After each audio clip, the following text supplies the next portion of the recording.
அனைவருக்கும் கணித வணக்கம். இப்போ பார்க்க போகிற கணக்கு 7ஆம் வகுப்புக்குரியது, முதல் பருவம். எண்ணியல் பாடத்தில் பயிற்சி 1/6 17வது கணக்கு, அதாவது மேற்சிந்தனை கணக்குகளை பார்க்க போகிறோம். P is equal to -15 மற்றும் Q is equal to 5 எனில் P minus Q வகுத்தல் P plus Q ஐ காண்க அப்படின்னு சொல்லி கணக்கு கொடுக்கப்பட்டிருக்கு.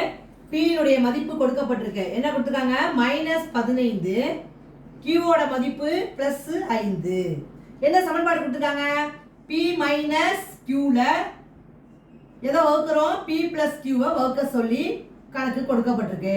இப்போ பாருங்க, P என்பது என்ன? -15 -5. அடுத்து வகுத்தல் P என்பது -15 பிளஸ் குறியீடை போட்டுக்கிறோம். Q என்பது 5. இப்போ பாருங்க, ரெண்டும் ஒரே குறைமுழுவும் கூட்டினால் என்ன வந்துடும்? -20 வகுத்தல் -15 வேறுபட்ட குறியீடு இருக்கு. அப்ப பெரிய எண்ணில் சிறிய நம்பரை கழிக்கிறோம். 15 5 போனா 10, பெரிய எண்ணுக்குரிய குறியீடு -10. அடுத்த ஸ்டெப் என்ன செய்ய போறோம் பாருங்க, -20 -10ஆல வகுக்க போறோம்.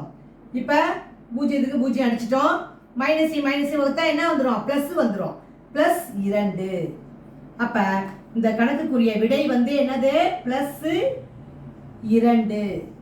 என்ன சமன்பாடு கொடுத்துருக்காங்க? P plus Q வகுத்தல் P minus Q is equal to 2.